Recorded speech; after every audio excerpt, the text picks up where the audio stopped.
Hello, my lovelies. It's time to do a bit more reading to you from me of As a Human Thinketh.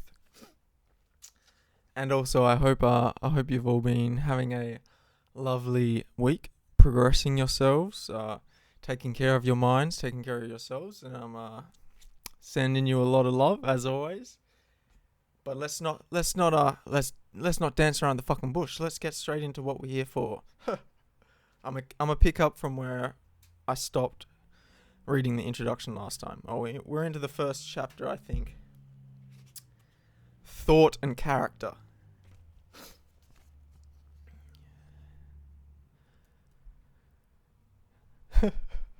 We are made or unmade by ourselves.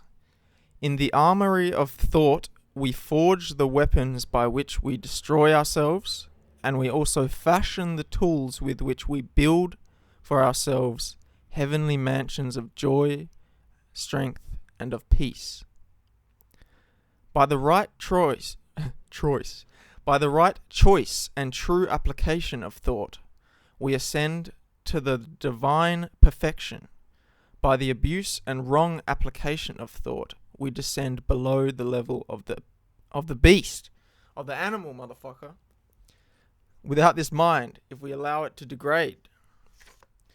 Between these two extremes are all the grades of character, and man is their maker and master.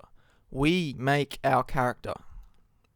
Of all the beautiful truths pertaining to the soul which have been restored and brought to light in this age, none is more gladdening nor more fruitful of divine promise and confidence than this, that we are the master of thought, the moulder of our character, and the maker and shaper of condition, environment, and destiny.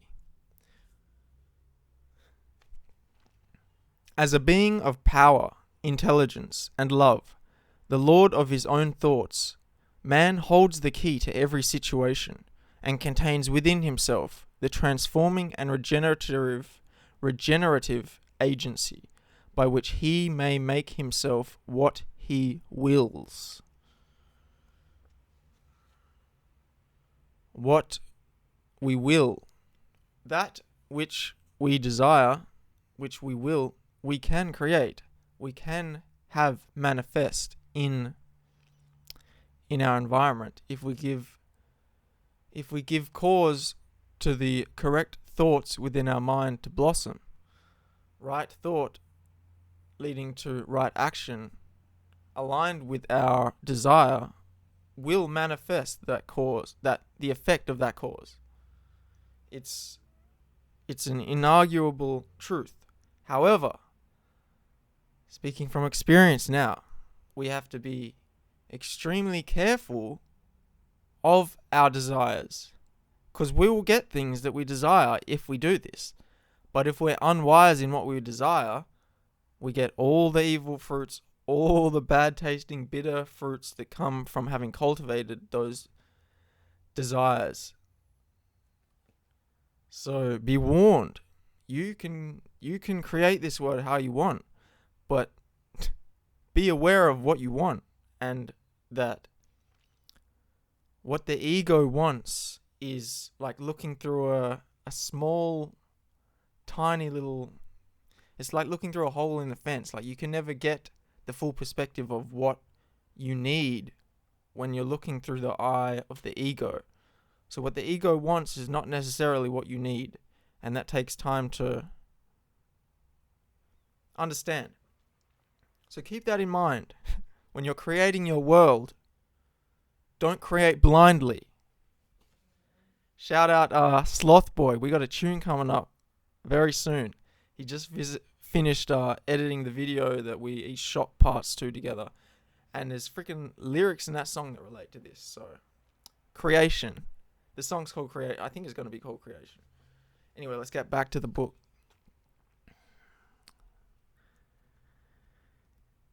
Man, I'm trying to paraphrase this as well as I read it from man into a more unified we.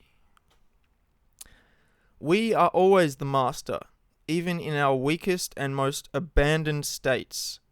But in our weakness and degradation, we are the foolish master who misgoverns our household, misgoverns the activities of our mind, misgoverns the watering of the wise seeds and plants within the mind. When we begin to reflect upon our condition and to search diligently for the law upon which we are being established, when we search for these structures upon which we seem to be arising from, when we search for the causes that have apparently led to the effect we find ourselves in, then we become the wise master, directing our energies with intelligence and fashioning our thoughts to fruitful issues. Such is the conscious master, and we can only thus become by discovering within ourselves the laws of thought, which discovery is totally a matter of application, of self-analysis, and of experience. This process we speak of is not something intellectual. You do not read the book and you get it. It's not clicking a tree on RuneScape and you get level 99. You must integrate this into your experience, lest it won't fulfill anything. Unless you become aware of your thoughts within your experience and how they create your reality, intellectually this will do nothing for you. It must become experiential from first the intellectual beginnings. And where do we get up to?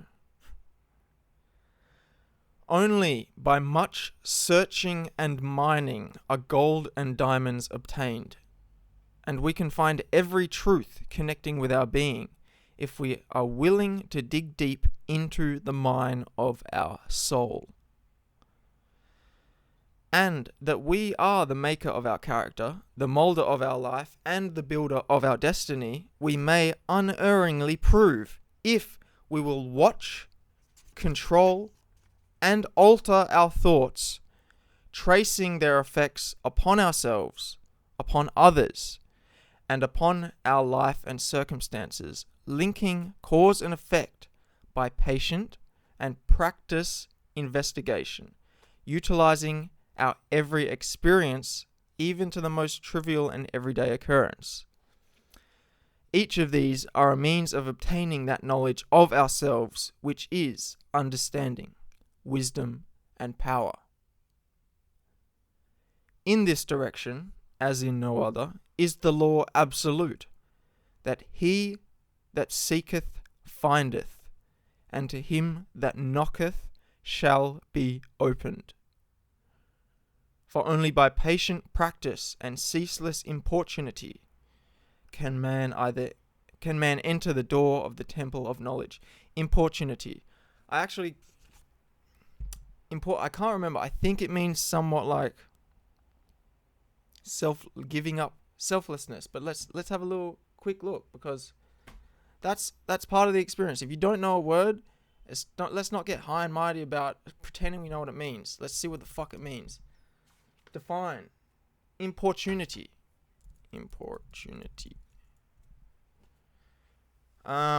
Okay, so it's not what I thought. See, this is why we look up words. Importunity means persistence, even to the point of annoyance. Okay? So, let's re-understand this sentence. Only by patience, practice, and ceaseless importunity can a man enter the door of the temple of knowledge.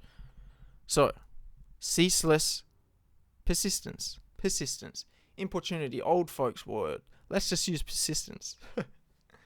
For only by patience, practice, and ceaseless persistence can we enter the door of the temple of knowledge.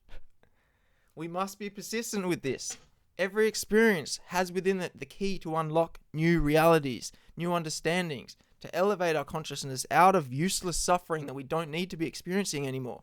That we can rise up and renew ourselves. This is the the death and resurrection myth of our consciousness that we can go through every day if we're willing. That is the end of the chapter of thought and character. The first whole chapter of As a Man, Human, Woman, As We Think, by James Allen. So we're currently 17 pages in. We've got 68 in total, so we've got 51 left. That's about 3 more of these sittings.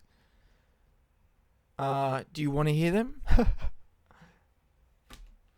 I'll leave it up to you. We will be, if you want to hear more, we'll be starting at the effect of thought on our circumstances next time. So if you want to understand a bit more on how our circumstances are affected, are rather put into place ultimately by the thoughts that we entertain, that we allow to grow, then stick around next time, my family. I love you so much. Have an incredible fucking day. I'm proud of you. I'm proud of you for existing. I'm proud of you for just being alive. I love you so much. Keep on going. I'll see you soon.